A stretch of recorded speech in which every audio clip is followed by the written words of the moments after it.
बिस्मिल्लाहिर्रहमानिर्रहीम। घुटनों और जोड़ों के दर्द के बारे में मैं आपसे आज ऐसी चीज़ डिस्कस करने जा रहा हूँ जो जनरली हमारी डिस्कशन के अंदर नहीं आती। चाहे आप डॉक्टर के पास जाएँ या कभी आप इस चीज़ के बारे में बात कर रहे हों, तो बहुत इम्पोर्टेंट है, वो है आपकी खुराक और आपकी एक्सरसाइज़। ये मेजर रोल प्ले कर रही हैं दोनों चीज़ें, आपके घुटने के दर्द में भी और आपके जोड़ों के दर्द में भी।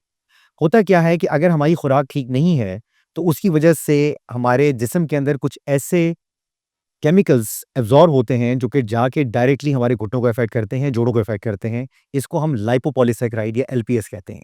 और देयर आर न्यूमरस स्टडीज़ जिसके अंदर ये उन्होंने देखा कि जब उन्होंने घुटने के जो पानी के सैंपल्स लिए तो उसमें पता चला कि जितनी बंदे को घुटने का तकलीफ़ है या ऑस्टियोआर्थराइटिस है, उतना ही ज़्यादा उनके अंदर एलपीएस की या लाइपोपॉलीसैकेराइड की मिकदार मौजूद है। तो सबसे पहले जो हमारे लिए ज़रूरी है कि हम अपनी खुराक के ऊपर बहुत ज़्यादा तवज्जो दें।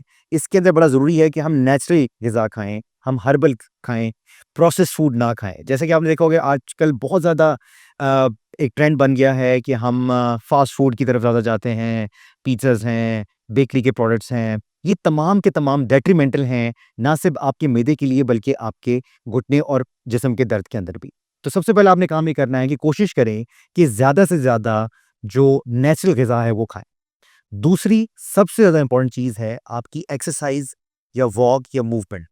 हमने देखा है कि क्योंकि जैसे-जैसे हो रही है दुनिया, तो द मीन्स ऑफ कम्युनिकेशन क्योंकि तेज़ हो गए हैं, तो हम हर जगह जाने के लिए गाड़ी का इस्तेमाल है, हवाई जहाज़ है, ट्रेन्स हैं।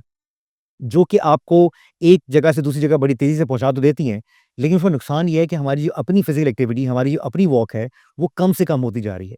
तो हमें एक एफ़र्ट करनी पड़ती है या हमें एफ़र्ट करनी चाहिए कि हम रोज़ाना कोई ना कोई एक्सरसाइज़ करें, जिसमें वॉकिंग एक बहुत आसान एक्सरसाइज़ है, आप कहीं पे भी कर सकते हैं।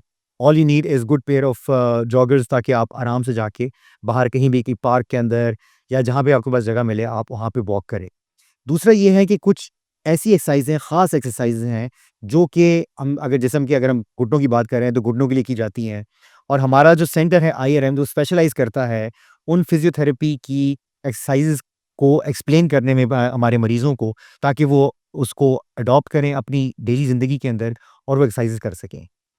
और इवेंचुअली क्या होता है कि अगर आप इन चीज़ों का ख़्याल नहीं रख रहे, तो ऑस्टियोआर्थराइटिस डेवलप हो जाता है। एक मशवरा जो मैं अपने तमाम नाज़रीन को देना चाहूँगा, वो ये है कि जैसे ही आपको कोई ऐसा दर्द, जो कि आपको हफ़्ता, 10 दिन, महीना हो गया है, वो ऐसा दर्द है जो नहीं जा रहा, चाहे वो घुटने में है, कमर में है, कंधों के अंदर है, जिस्म में किसी भी हिस्से में है, तो बहुत ज़रूरी है कि आप एक्सपर्ट ओपिनियन फ़ौरन लें, क्योंकि हम उसको जल्द से जल्द डायग्नोज़ करके उसको आपको ये सजेस्ट कर सकें कि शुरू में अक्सर ऐसा होता है कि हम अपनी खुराक और जो एक्सरसाइज़ है, उसके ज़रिए काफ़ी सारी चीज़ों को ठीक ठीक कर सकते हैं। तो जैसे ही आपको ये तकलीफ़ हुई है, आप डॉक्टर से रुजू करें, अच्छे सेंटर पे तशरीफ़ लाएँ और अगर खुदा ना ख़ास्ता आपको ये आर्थराइटिस का मर्ज़ हो गया है, तो आपको बिल्कुल घबराने की ज़रूरत नहीं है, क्योंकि अब मल्टिपल ऑप्शंस हमारे पास मौजूद हैं इसको ट्रीट करने के लिए। और आईआरएम एक ऐसा इदारा है, जहाँ पे ये तमाम जो पट्ठों और जोड़ों के मसाइल हैं, उनका हल अंडर वन रूफ़ किया जा रहा है। तो अगर आपको या आपके इर्द-गिर्द किसी को घुटनों की तकलीफ़ है, कमर की तकलीफ़ है या कोई ऐसी तकलीफ़ है, जो आप समझते हैं कि वो स्टेम सेल्स के ज़रिए या इन एक्सरसाइज़ेज़ के ज़रिए या खुराक और एक्सरसाइज़ के ज़रिए ठीक हो सकती है, तो आप दिए गए नंबरों पे हमसे राब्ता करें, ताकि हम आपको बता सकें कि आपके लिए कौन-सी ट्रीटमेंट इफ़ेक्टिव है और आपको कितने अरसे तक करनी है। बहुत शुक्रिया।